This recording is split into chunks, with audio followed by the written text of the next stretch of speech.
Welcome to my YouTube channel. तो आज का जो हमारा वीडियो है आप सभी क्लास 10 के स्टूडेंट्स के लिए बहुत ही ज़्यादा इंपॉर्टेंट होने वाला है, क्योंकि जैसा कि अब इस समय आपके प्री बोर्ड एग्ज़ाम या तो स्टार्ट होने वाले हैं या आप सभी के प्री बोर्ड एग्ज़ाम चल रहे हैं।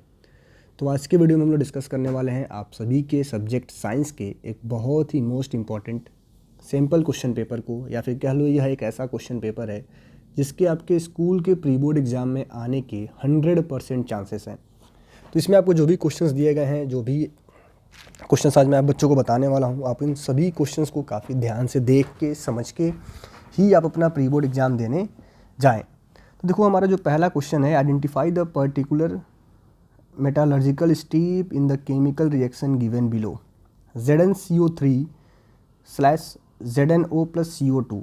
तो यह कौन सा मेटालर्जिकल रिएक्शन है आपको बताना है, तो इसको हम बोलते हैं कैल्सिनेशन। ऑप्शन बी इसका सही है। Out of the following organs of human alimentary canal which produces a bile juice. आपसे पूछा गया है कि जो हमारे ह्यूमन एलिमेंट्री कैनल्स हैं उसमें कौन सा ऐसा ऑर्गन है जो बाइल जूस प्रोड्यूस करता है, तो आपका है लीवर।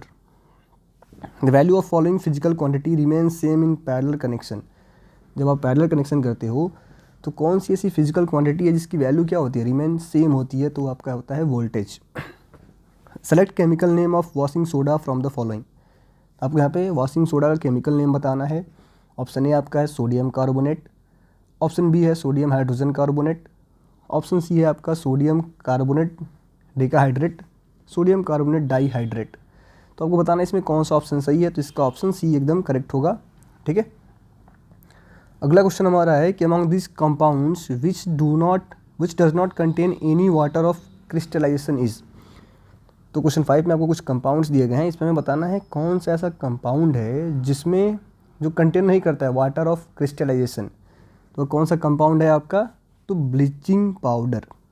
ठीक है, अगला हमारा है the antioxidant gas used in packets of potato chips to prevent rancidity is. तो आपको बताना है इसका कौन सा ऑप्शन सही होगा, तो nitrogen, option C. The mode of nutrition found in unicellular protozoa amoeba is. Amoeba में कौन सा मोड ऑफ न्यूट्रिशन पाया जाता है, तो होलोजोइक। ठीक है, क्वेश्चन 8 आपका है the important function of the structure Son below is. इसका इम्पॉर्टेंट फंक्शन क्या है, जो आपको स्ट्रक्चर नीचे दिख रहा है, इस स्ट्रक्चर का इम्पॉर्टेंट फंक्शन क्या है, ये आप बच्चों को बताना है। तो इसका करेक्ट ऑप्शन है all of this, photosynthesis, transpiration and respiration. सभी काम ये करता है, ऑल ऑफ दिस। अगला हमारा क्वेश्चन 9 है identify the genetic composition of normal acid who inherits x chromosomes from the father. ठीक है, तो इसका ऑप्शन है ऑप्शन ए। फिर आपसे पूछा गया the chemical reaction between potash chloride and silver nitrate is given by the chemical equation. इस केमिकल इक्वेशन से हमें क्या होता है, इनका केमिकल रिएक्शन हम दे पाते हैं। तो आपको बताना है कौन सा ऑप्शन इसमें सही है। तो देखो, क्वेश्चन नंबर 10 का ऑप्शन डी बिल्कुल आपका सही है। Silver nitrate and potassium chloride undergoes double displacement reaction to form silver chloride and potassium nitrate. Question 11 आपका है। क्वेश्चन 11 में हमें दिया है if the current is flowing towards west direction in a straight conductor the direction of the magnetic field lines will be. बताना है कि magnetic field lines का डायरेक्शन क्या होगा, तो ए होगा towards north. Which of the following statement is true for chemical reaction given in the following figure। इसमें कौन सा स्टेटमेंट सही है इनके लिए, तो इसका ऑप्शन है option C, calcium hydrogen turns milky. तो सभी लोग वीडियो पॉज करके भी इनको सही से पढ़ सकते हैं, क्योंकि अगर मैं हर एक क्वेश्चन को काफ़ी डिटेल में एक्सप्लेन करने जाऊँगा तो बहुत ज़्यादा समय लगेगा। The phenomena of twinkling of star is due to. तो किसके वजह से होता है, तो ये आपका होता है atmospheric refraction. A plant hormone which helps in bending of stem of plant towards light is. कौन सा प्लांट हार्मोन्स होता है आपका, तो auxin. Identify name of the functions group attached in the following hydrocarbons. यहाँ पे बताना है कौन सा फंक्शनल ग्रुप आपका अटैच्ड है। तो देखो यहाँ पे देख सकते हैं आपको OH ग्रुप आपका अटैच्ड हुआ है, जो कि कौन सा होता है, तो कार्बोक्सिलिक एसिड। ठीक है, the SI unit use to measure specific resistances. Specific resistance को मेजर करने के लिए हम लोग कौन सा SI यूनिट यूज कर रहे होते हैं, जिसका जो करेक्ट ऑप्शन है ओम मीटर। अब यहाँ से देखो, आपको असर्शन एंड रीजन वाले क्वेश्चन है, इनका मैं आपको बस आंसर बता दे रहा हूँ, बाकी आप लोग देख लेंगे। ठीक है, क्वेश्चन 17 का आंसर है ऑप्शन ए, यानी both assertion and reason are true. 18 का जो आपका आंसर है option D, only A is false but R is true. ठीक है। 19 का आपका आंसर है option A, both assertion and reason are true and assertion is the क्या होता है, R is the correct explanation of A. ठीक है। 20 का आपका आंसर है अगेन ए।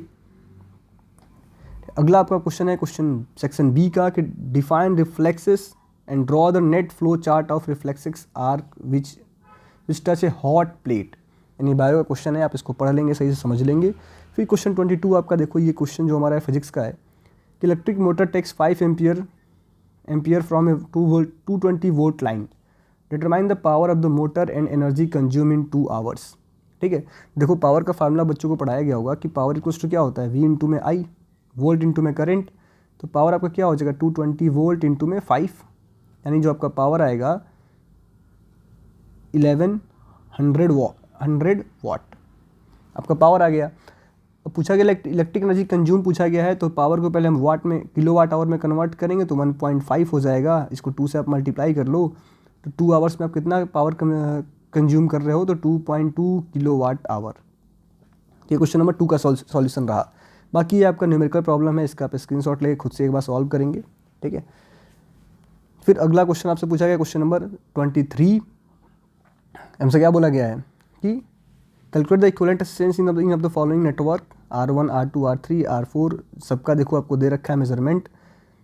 तो ये तीनों हमारे सीरीज में हैं और इन तीनों का कंबाइंड कम्बिनेशन इसके साथ पैरेलल में है। तो अब तीनों को ऐड करके इन तीनों का कितना आ जाएगा, R2 + R3 + R4 आपका क्या हो जाएगा बच्चों, तो ये आपका आ जाएगा 16 ओम।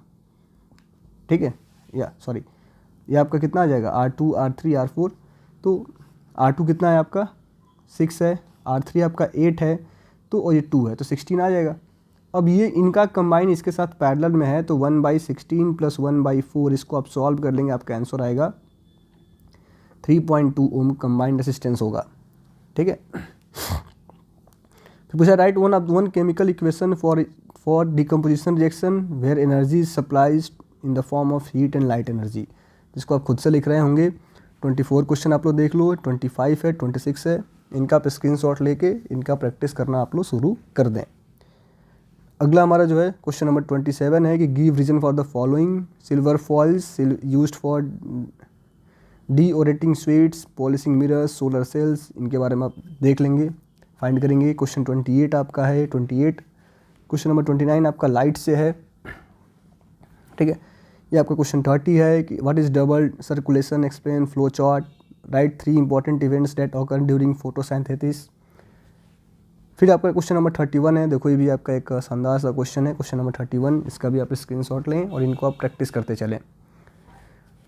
ठीक है। अगला क्वेश्चन आप बच्चों का है क्वेश्चन नंबर 32 एंड 33 क्वेश्चन है कि right any 2 characteristics of magnetic field. ठीक है, इनको आप लेने क्वेश्चन, इनका आप देख लो। फिर 34 क्वेश्चन आपका है ये, इसको सही से आप पढ़ लेंगे, स्क्रीनशॉट ले लेंगे आप 34। देन 35 नंबर पे ये क्वेश्चन है आपका, देन 36 नंबर पे ये क्वेश्चन है, इनको आप स्क्रीनशॉट लेके सेव कर लें और अच्छे से प्रिपेयर करके अपना प्री बोर्ड एग्जामिनेशन आप बच्चों देने जाओ।